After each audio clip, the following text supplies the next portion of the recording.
नमस्कार मंडळी, स्वागत आहे तुमचं. आपण स्टार प्रवाहावरील ठरलं तर मग या मालिकेचे इंटरेस्टिंग रिव्ह्यू ऐकत आहोत. तर आजचा भाग खूप सॉलिड दाखवलेला आहे बरं का मित्रांनो. त्यांनी सकाळी सकाळी सुभेदारांच्या घरचा सीन दाखवलेला आहे. सर्वजण टेबलवर बसलेले असतात. प्रतिमा आत्या म्हणतात, सायली छान झाले मोदक, तोंडात टाकल्यात विरघळलेत. प्रतापराव हाताने ॲक्शन करून सांगतात की छान झालेत मोदक हां. आणि कल्पनाताई म्हणतात, मी तर माझ्या सुनेच्या हातचे मोदक अगदी पोटभर खाऊन घेणार आहेत. प्रतापराव म्हणतात, तुमचं काय चाललंय? तुम्ही फक्त सायलीने केलेल्या मोदकाचं कौतुक का करतायत? ते म्हणतात, सायली सगळा स्वयंपाक उत्तम झालेला आहे, अप्रतिम. प्रतिमा आत्या आणि कल्पनाताई ह्या दोघीही खात असताना असं छान छान म्हणतात. मध्येच अस्मिता बोलते, मी आणखीन 2 मोदक खाणारे हं. प्रतापराव म्हणतात, अरे. अस्मिता म्हणते, माझ्यासाठी नाही, बाळासाठी हं. हे सर कुसुमताईंच्या आश्रमातला सीन दाखवलेला आहे. कुसुमताई म्हणतात, तुमचा फोन आला, मी कसे बसे हॉस्पिटलमधनं इथे आलेत. सायलीचं काही सामान काढून ठेवलेलं आहे. म्हणतो, आज पण कसा बसा निघालो मी. ऍक्च्युली मी हॉस्पिटलमधून डिरेक्टली इकडेच येणार होतो, पण सायली तिने मला येऊच दिलं नाही. ओ खूप हट्टी हो तुमची मैत्रीण, सांगतो. कुसुमताई हे ऐकून चैतन्याकडे बघते आणि अर्जुन म्हणतो, तिचे आई वडील भेटले ना की त्यांना एक विचारणार आहेत, तुमच्यापैकी कोणासारखी हट्टी झाली आहे ती. कुसुमताई म्हणते, ओ काय हे, तुम्ही माझ्या बहिणीला सारखं हट्टी का म्हणतायत? हे बघा, मी तुमची मदत करणार नाही आहे. म्हणतो, नाही नाही नाही, असं काही करू नका, तुमच्याशिवाय काही शक्य नाही आहे. अर्जुन चैतन्य बी त्याला होकार देतो. हो मस्करी करते, मी करणारच आहे तुमची मदत. सायलीचं थोडं सामान बाहेर काढून ठेवलंय कपाटात. आता काय वस्तू आहेत ना त्या बघायच्या आहेत आपल्याला. अर्जुन म्हणतो, कुसुमताई मला अचानक आठवलं, मधुभाऊंनी आश्रमात आलेल्या मुलांचे सगळ्या माणसांच्या वस्तूंची गाठोडी करून ठेवली. जेव्हा केससाठी मी आणि चैतन्य इथे आलो होतो तेव्हा ते आम्ही पाहिलं होतं. कुसुमताई म्हणती, हो तुम्ही म्हणतायत तसं मलाही आठवतंय, पण काय झालं आहेत ना, ह्या केसमुळे आहेत ना पोलिसांनी काही सामान त्यांच्या ताब्यात घेतलं, काही सामान इथेच सोडलं. आश्रमात इथे येईपर्यंत सामानाची बरीचशी हलवाहलव झाली आहेत. ती गाठोडी आणि ते सगळं सामान नेमकं कुठे हे मला पण नाही माहिती. हे ऐकून थोडंसं दोघांना पण धक्काच बसतो. पण ते म्हणतात, अर्जुन म्हणतो की शोधूया आपण. अर्जुन म्हणतो, मला पूर्ण खात्री आहे त्या गाठोड्यात सायलीच्या बालपणीचं काहीतरी नक्की मिळेल. चैतन्य म्हणतो, चला तर मग कामाला लागूया. घरी जे आपण सांगून आलोय की खूप भयंकर महत्वाची अशी मीटिंग आहेत, त्या मीटिंगचंच काम करायचं आहेत ना, लवकर आवरू. मला घरी जाऊन सायली वहिनींच्या हातचे मोदक पण खायचे आहेत. अर्जुन त्याच्याकडे बघतो. कुसुमताई पण म्हणते, चांगली बनवते. आणि तो म्हणतो, हो. अर्जुन चैतन्याकडे बघतच असतो रागाने. चैतन्य म्हणतो, खायचेत मोदक, चिडतोच कशाला? अर्जुन म्हणतो, सामान शोधूया आपण. सगळे दोघंही म्हणतात, चला चला शोधूया. ते सुभेदारांच्या घरचा सीन दाखवलेला आहे. सायलीला अर्जुन समोर दिसत नाहीये म्हणून ती मनातल्या मनात विचार करते, हे तर म्हणाले होते मी जेवणाच्या वेळेपर्यंत घरी येईल, मग अजून कसे नाही आलेत? सायली म्हणते, आई मी जरा आलेच हं. सायली अर्जुनला बाजूला उभं राहून फोन करते. तेवढ्या तिकडे अर्जुनचा फोन वाजतो. तर तो म्हणतो, बायको? कुसुमताई म्हणते, अहो उचला ना मग. नको. अर्जुन म्हणतो, नको. ती मला 1000 प्रश्न विचारेल, काय करताय, कुठे आहेत, कधी येणार आहेत. त्यापेक्षा मी आत्ता फोनच घेत नाही, नंतर बोलतो तिच्याशी मी. त्यांनी म्हणतो, त्यापेक्षा मग इग्नोर कर.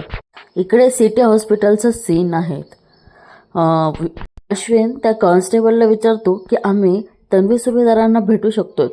बहुतेक अश्विनने ना साठी एक वकील शोधलेला आहे, तोच असणार आहे बहुतेक. आणि तो रूममध्ये येतो तन्वीच्या आणि म्हणतो की तन्वी हा हे बघ, हे वकील साहेब.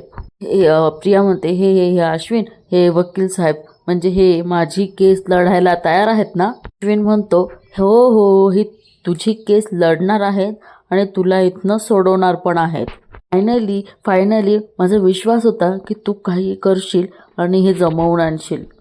प्रिया म्हणते, वकील साहेब, तुम्हाला मला कसलेही प्रश्न विचारायचे असेल ना तर तुम्ही विचारा. मी पूर्ण सहकार्य करायला तयार आहेत. पण काहीही करा आणि मला इथून बाहेर काढा. वकील साहेब म्हणतात, हो हो. तो वकील म्हणतो, मला तुम्ही अगदी खरं खरं सांगा की तुमच्या बाबतीत नक्की काय घडलं आहे ते. प्रिया म्हणते, मी मी विनाकारण या खुनामधात कोंबले गेले आहे. तो मी चुकीच्या वेळी चुकीच्या ठिकाणी होते, एवढाच काय तो माझा दोष आहे. खुनाच्या वेळी तुम्ही वात्सल्य आश्रमात होता ना. या संतापून वैतागून हो म्हणते, आणि त्या दिवशी मी काय झालंय ना हे कोर्टात सांगितलं आहेत ना. आता मला कंटाळा आलाय तेच तेच सांगायला. प्रिया म्हणते, निकालाच्या दिवशी एकच गोष्ट आहे जी मी नवीन सांगितली होती. खून मधुभाऊंनी नाही तर खून साक्षीने केला आहेत. मी माझ्या डोळ्यांनी पाहिलं आहेत. इकडे अर्जुन सायलीचा फोन उचलत नाही, त्यामुळे सायली खूप चिंतेत आहे आणि ती वारंवार अर्जुनला फोन करत असते. हे देखील कल्पनाताई बघतात. सायली म्हणते, विचार करते की हे माझा फोन घेत नाहीये, एवढी कसली महत्वाची मीटिंग आहे यांची. इकडे हॉस्पिटलचा सीन दाखवला आहे. अश्विन म्हणतो, तन्वी, तू हे आधी सांगितलं असतं ना तर एवढं सगळं घडलंच नसतं. तन्वी म्हणते, अश्विन, अरे मला मान्य आहेत की मी कोर्टात खोटं बोलली, मला मान्य आहे. पण त्या खुनानंतर महिपत मला धमकवायला लागला होता. मी खूप घाबरले होते रे. तेव्हा माझ्यासोबत कोणीच नव्हतं. मला वाचवायला कोणी नव्हतं. मी एकटी होती रे. मी महिपत जे सांगत होता तेच करत होती. अश्विन म्हणतो की आधी तुझा केस लढायला रवी काका होता, त्याला तर तू खरं सांगू शकत होती ना. मला भीती वाटली ना रे की बाबा माझ्यावर चिडतील.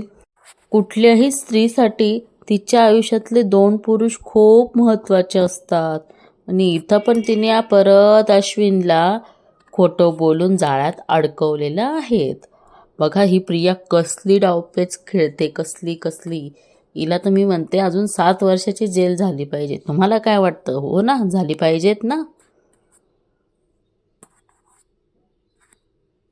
तिचा नवरा आणि तिचे वडील या म्हणते, बाबांनी माझी केस घेतली ना तेव्हा मी ज्याला नवरा म्हणून बघत होते ना त्यानेच मला ह्यात अडकवलं होतं. अशा ह्याच्यात मी काय करणार होते अरे. मग खूप वर्षांनी भेटलेल्या बाबांना मी कशी गमावणार होती सांग ना. एकीकडे तो महिपत धमकवत होता आणि दुसरीकडे कोणावर विश्वास ठेवायचा हेच कळत नव्हतं. मी खूप घाबरले होते रे. आता मला सांग, खरं बोलण्याची हिंमत तुझी तन्वी कुठून आणणार होती रे. इकडे सुभेदारांच्या घरचा सीन दाखवलेला आहे. सायली सारखी अर्जुनला फोन करत असते पण अर्जुन काही फोन उचलत नाहीत. त्याच वेळेस कल्पनाताई तिथे डायनिंग टेबल जवळ आलेल्या असतात आणि ती अचानक डोक्याचा हात काढते आणि तिला समोर कल्पनाताई दिसतात. ती म्हणते, काही हवं आहेत काही. कल्पनाताई म्हणतात, का काही हवं असेल तरच सुनेच्या बाजूला बसायचं का? सुनेशी गप्पा मारायला नाही बसू शकत?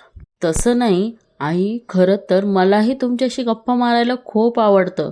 कल्पनाताई तिच्या गालावरनं मायाने हात फिरवत असतात आणि सायली म्हणते, असं का बघतायत आई? तुझा निरागस चेहरा बघती आणि विचार करते की महिने मी तुझ्यावर कशी काय रागवू शकतेस. सायली म्हणते, आपण आपल्या हक्काच्या माणसावरच चिडतो ना.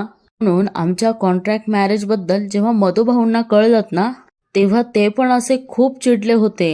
अर्थात माझी चूक पण तेवढीच मोठी होती ना.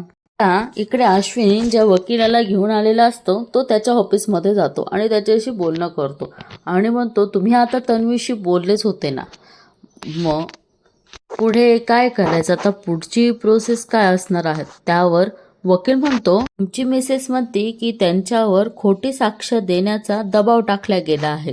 त्यामुळे मी कोर्टात अशी आर्ग्युमेंट करेल की तन्वी मॅडमने जे काही केलं ते त्यांच्या इच्छेने केलं नाही. थोडक्यात त्या गुन्हेगार नाहीत.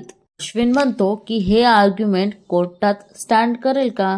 ते वकील म्हणतात, का नाही? अहो, महिपत शिकरे हा गुंड आहेत हे तुमच्या भावानेच कोर्टात सिद्ध केलं आहे आणि ते आता आपल्या पथ्यावर पडेल. इकडे कल्पनाताई म्हणतात, तुझ्या एका चुकीपेक्षा ना तुझे गुण खूप चांगले होते आणि ते मला दिसत होते, पण त्यातल्या रागापेक्षा ती खूप जास्त होती आणि परत मी कोणावरती विश्वास ठेवला आणि परत त्याने माझा विश्वासघात केला तर?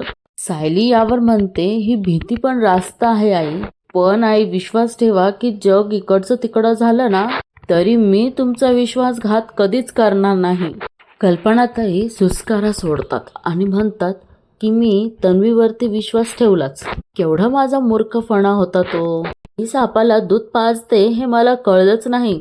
जेव्हा ती डसली ना तेव्हाच मी जागी झाले. सायली म्हणते, आई आता विसरा हे सगळं. बघा ना, या सासू सुनांमध्ये किती गोड नातं आहे, किती छान मैत्री आहेत. दोघीही एकमेकींना कितीही समजून घेतात. खरंच ना, असं बघायला फार दुर्मिळ दिसतं बरं का मित्रांनो. तुम्हाला जर हा सीन आवडला असेल तर नक्की एक कमेंट करून नक्की सांगा आणि चॅनलला सबस्क्राईब करायला विसरू नका. सायली यावर म्हणते की यापुढे आता सगळं छानच होणार आहेत. ते ऐकून कल्पनाताई असं पटकन उठतात आणि सायलीच्या गालावर एक पप्पी देतात आणि हे दोघींनाही हसायला खूप येतं आणि कल्पनाताई म्हणतात की मी चिडले ना तर तू माझी अशीच पप्पी घेतेस ना. दोघीही हसतात आणि कल्पनाताई हसत हसतच म्हणतात, आता मीही शिकले तुझ्याकडून हे. परत अश्विनचा आणि वकिलांचा सीन दाखवलेला आहे. अश्विन म्हणतो, खरं तर सर तन्वी सुटेल ना? वकील म्हणतो की आपण त्यांच्या जामिनासाठी अप्लाय करू.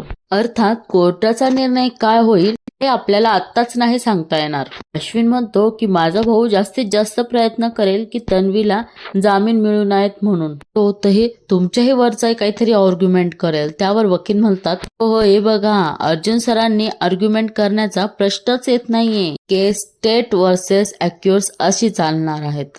सुभेदार काही सरकारी वकील नाही आहेत. त्यामुळे तन्वी मॅडमच्या बेल प्रोसेसशी त्यांचा काहीही संबंध येणार नाहीयेत. अश्विन म्हणतो, नाही सर, तुम्ही ना माझ्या भावाला नीट ओळखत नाही. तो केसच्या बाहेर राहून सुद्धा ती फिरवू शकेल. तन्वी सुटू नयेत ना त्यासाठी तो कोणत्याही तराला जाऊ शकतो. वकील म्हणतात की हे बघा, तुम्ही अर्जुन सुभेदारांना कळू देऊ नका. आपण तन्वी मॅडमच्या जामिनासाठी प्रयत्न करतो आहे ते, म्हणजे ते बाहेर उभं राहूनही काही करू शकणार नाही. अश्विन यावर म्हणतो, हे मी मॅनेज करू शकतोय. म्हणजे दादाला थेट तन्वीला जामीन मिळाल्यानंतरच कळेल की मी त्याला घाबरून गप्प बसलेलो नाहीये. कल्पनाताई सायली सारखी दरवाजाकडे बघत असते. कल्पनाताई म्हणतात, का ग तू आज अर्जुनची सारखीच वाट बघत आहेत? बघा ना आई, जेवायला येतो असं सांगून आलेच नाहीयेत ते अजून. केव्हाचा फोन करते आहेत, फोन पण घेत नाहीये.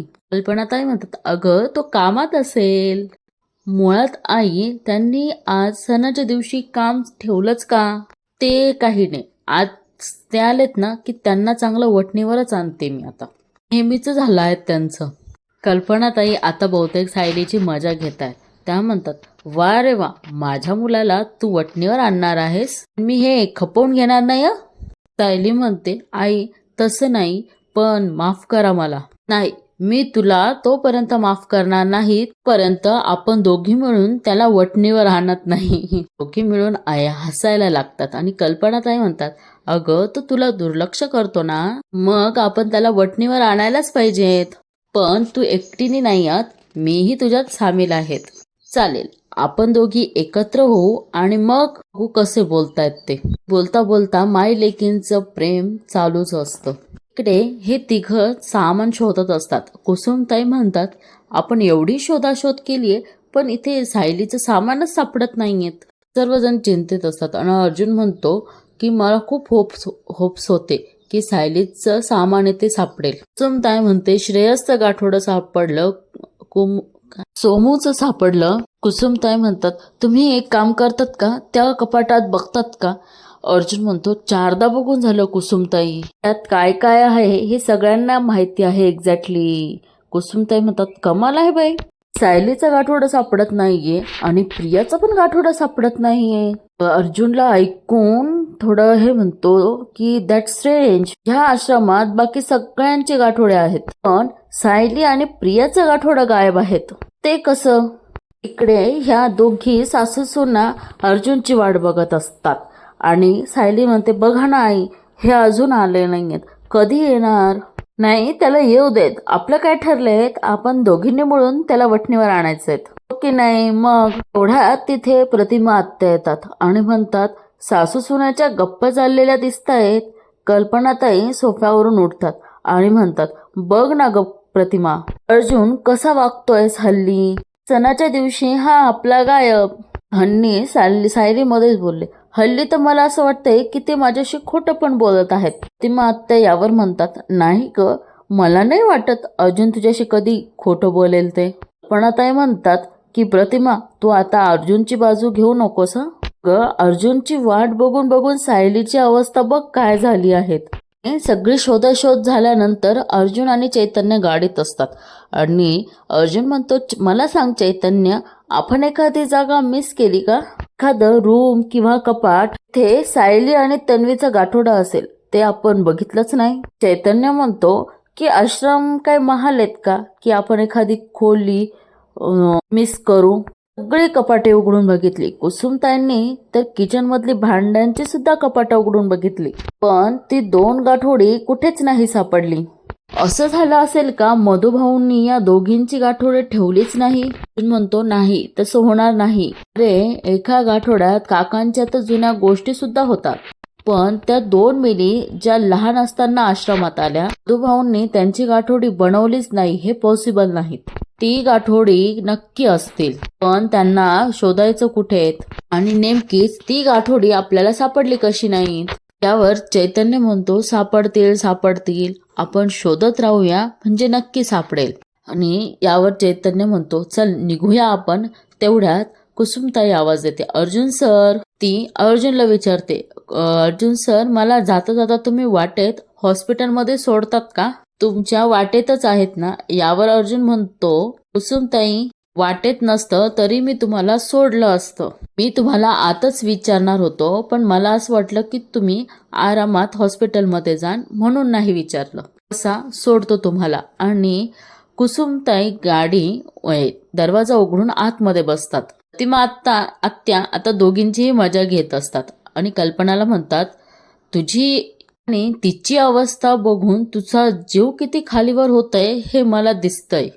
दोघीही एकमेकांकडे बघून हसतात. प्रतिमा आत्या म्हणतात की मी ज्या कामासाठी इथे आले, जे येऊन राहिले होते ते काम आता झालं. तू सायलीशी परत पूर्वीसारखी वागतेस कल्पना. आता मी माझ्या घरी परत जायला मोकळी, लगेच निघेल म्हणते. यावर सायली म्हणते, नाही कल्पना आत्या, थोडे दिवस आणखीन थांबा ना इथे.